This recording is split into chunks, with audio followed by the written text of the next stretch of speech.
able to be a successful one, and that includes maybe also, if you don't have the internal capacities to deliver the project, that includes also the use of externals. So I think for me it's a good, there should be a good mix of, or a mixed balance of internals and externals delivering a project outcome.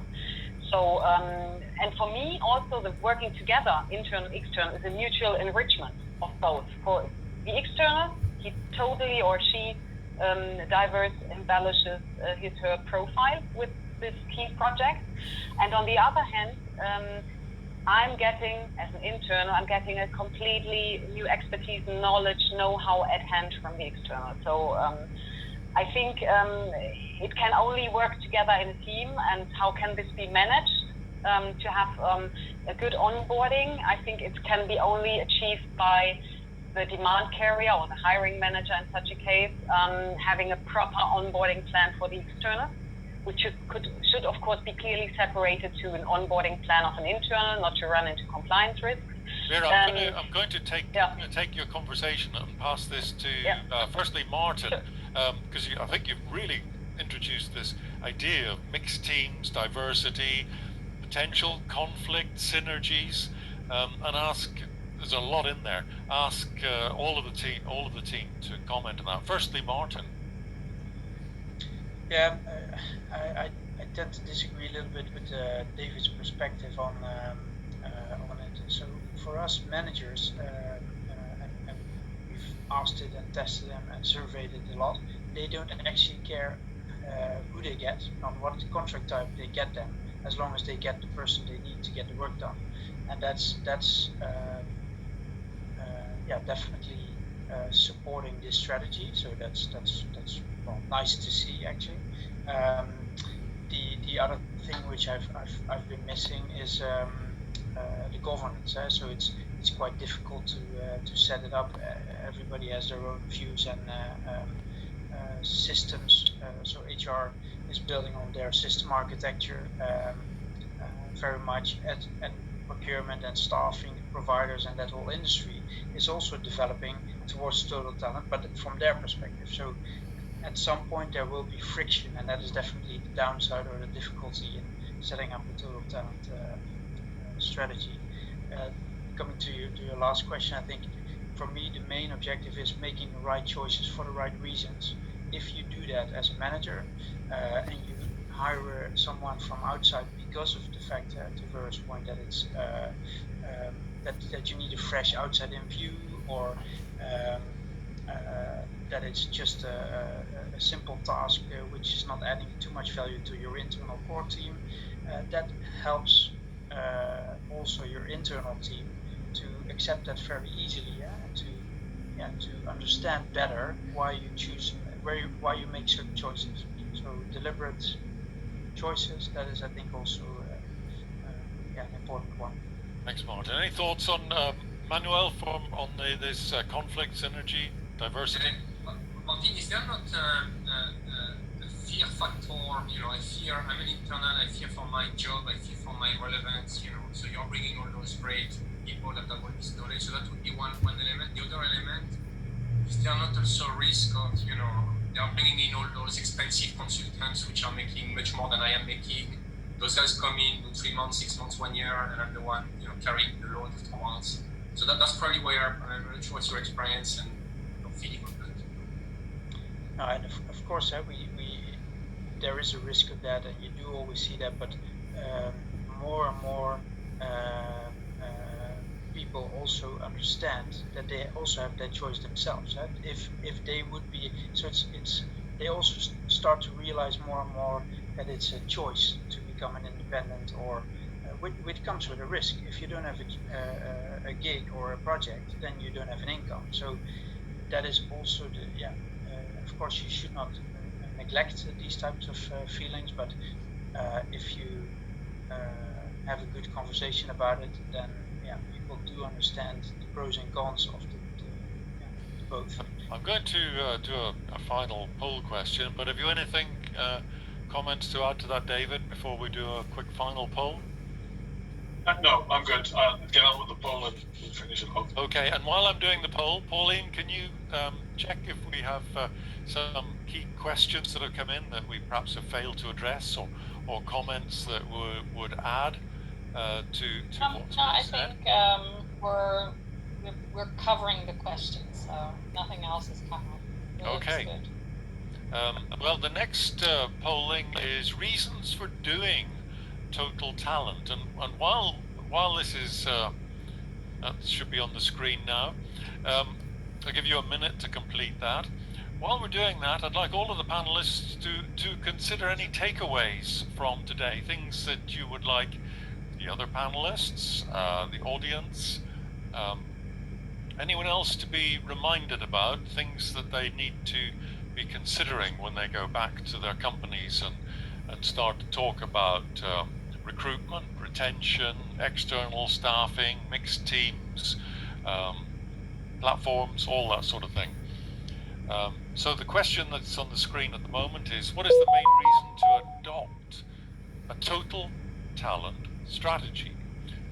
And the options: flexibility and responsiveness to changing requirements, access to critical skills and to top talent, a funnel for recruitment to permanent staff, visibility of companies' activities.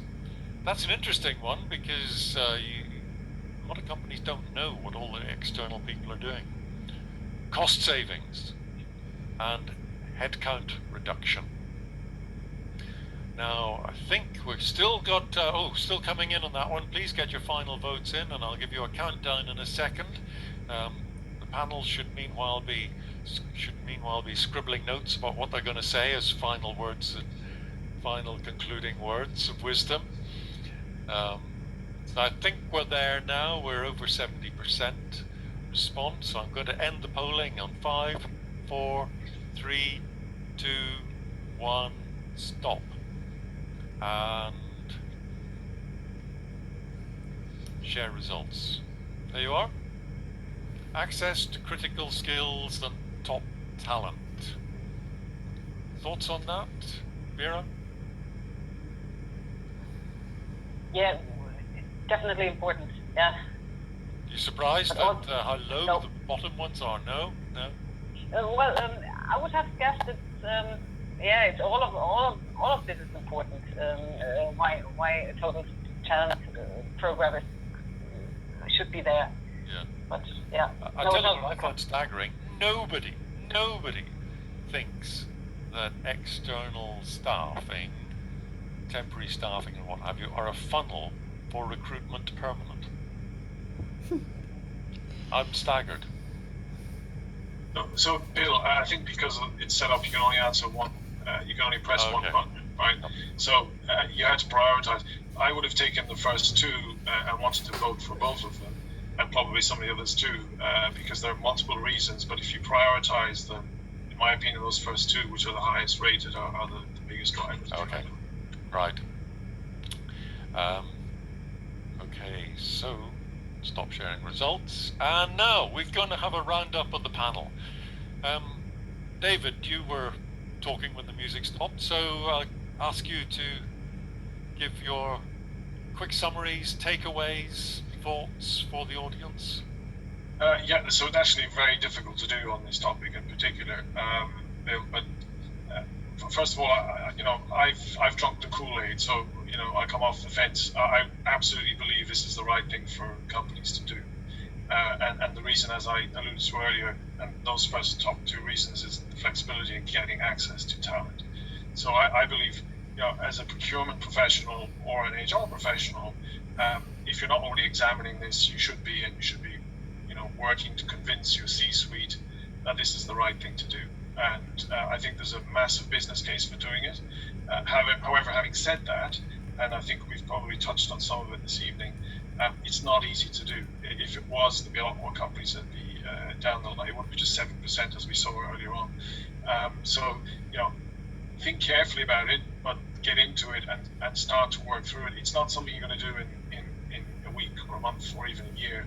This is a long-term project, and it's bite-size by bite-size, but start with a clear vision of where you want to go, and why, and get the C-suite buy-in. Because if you don't get that, as I said earlier on, it's a massive cultural change.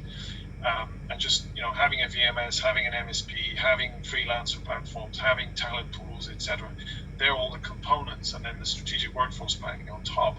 You can have all of that, and it still doesn't work because some or all of it hasn't been adopted by the wider population. So for me, there's so much in this, but it's the right thing to do, not easy to do.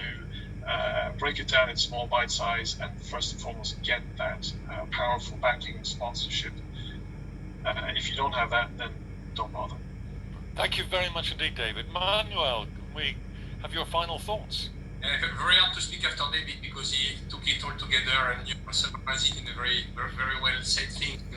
I was going to say total talent is an evolution. Don't think that you're going to get there tomorrow morning just because you decide. So it's really a process and evolution. One size does not fit all, and in this I put two components. One, define. We've seen when we started the discussion, what is total talent management? What does it mean? What do you want to achieve with it? What's right for your company? So I think that's the first question to ask.